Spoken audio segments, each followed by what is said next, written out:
নরেন্দ্রনাথের মা ভুবনেশ্বরী দেবী ছিলেন একজন মহীয়সী নারী।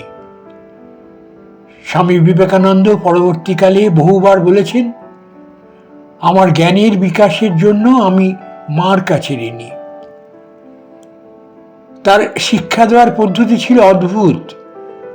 একটি ঘটনা থেকে তা বোঝা যাবে।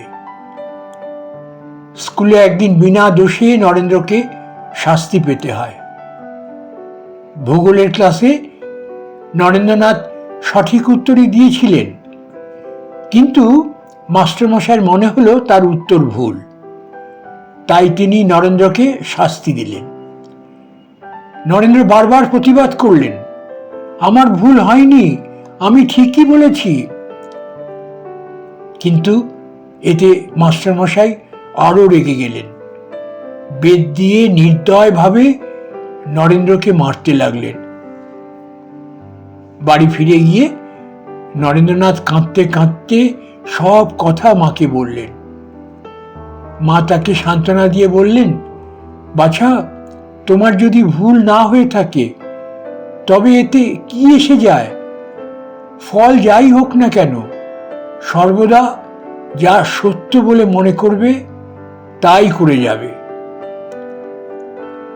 ভুবনেশ্বরী দেবী নরেন্দ্রনাথকে আরো একটি শিক্ষা দিয়েছিলেন, আজীবন পবিত্র থেকো, নিজের মর্যাদা রক্ষা করো এবং কখনো অন্যের মর্যাদা লঙ্ঘন করো না। খুব শান্ত হবে, কিন্তু আবশ্যক হলে হৃদয় দৃঢ় করবে। মায়ের এই শিক্ষাগুণে ছোটবেলা থেকেই স্বামীজি শিখেছিলেন কিভাবে আত্মসম্মান রক্ষা করে চলতে হয়, অপরকে যথোচিত সম্মান জানাতে হয়। মায়ের এই উপদেশের পরিপূর্ণ রূপ নরেন্দ্রনাথ দেখেছিলেন গুরু শ্রীরামকৃষ্ণের মধ্যে।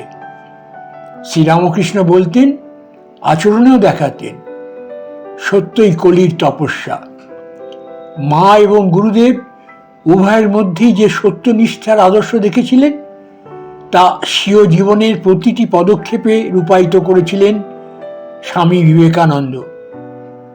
পরবর্তীকালে তাই বিবেকানন্দের কাছ থেকে জগৎ শুনেছে মহাবলিষ্ঠ এই বাণী, সত্যের জন্য সব কিছু ত্যাগ করা যায়, কিন্তু কোনো কিছুর জন্যই সত্যকে ত্যাগ করা যায় না।